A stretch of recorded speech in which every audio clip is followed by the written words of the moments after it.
Hi, and welcome to Geno's Takes for NCAA Friday. Different backdrop, different studio. That's a Magic Johnson autograph ball. Exciting, huh?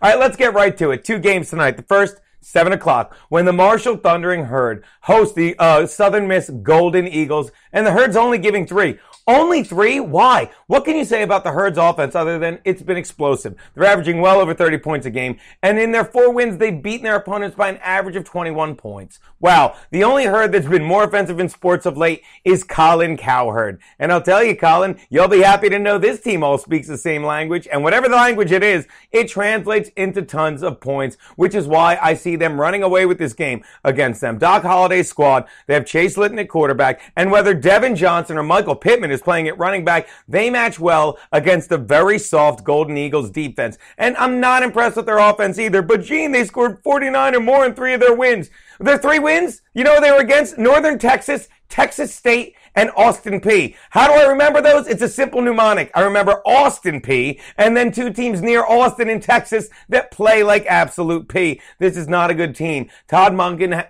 is turning the corner, and his offense is getting better there at Southern Miss, but they're not going to hang with this team. And this game may start at 7, but it's going to be damn near over by 8 before the next game. The next game, that's a segue. So you took the Herd. What are you doing at 8 o'clock when North Carolina State faces Virginia Tech and the Hokies? Where the Hokies, at last I checked, are giving 1.5. Let's see what the line is now. It must be that. All right, let's get to it. The Wolfpack, 4-1. Finally lost their first NCAA game last week, and by that I literally mean lost their first NCAA game, because before that they played absolutely nobody. Southern Alabama, Old Dominion, Eastern Kentucky, and Troy. They looked less like NCAA games and more like a PE class. Meanwhile, the Hokies may be 2-3, but they've lost to legitimate opponents. You know they lost the opening Monday night game against the still somehow ranked number 1 Buckeyes, and they also lost to Pitt and Eastern Carolina.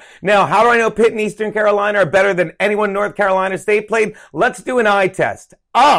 See what I did? Can name the mascots for Pitt, the Panthers, and ECU, the Pirates, because they're all legitimate programs that have been around a while and are very good. You know what? I can't name the mascots of any of the 4 wins for the North Carolina State Wolfpack. If you know it's the Troy Trojans and ODU Monarchs and Southern Alabama Jaguars and Eastern Kentucky Colonels, you must have had one hell of a college resume. But other than that, the Trojans, Monarchs, Jags, and Colonels, they're not mascots. They're invitees to the Mad Hatter's Tea Party, and none of them are an actual opponent. All right? And let me tell you something. Last week, NC State, in their opener, they got pushed all over the place by Louisville. Louisville controlled the offensive line and the defensive line, which is going to happen tonight. Trust me. The last time I saw lines pushed around like that, I was doing it myself with a credit card.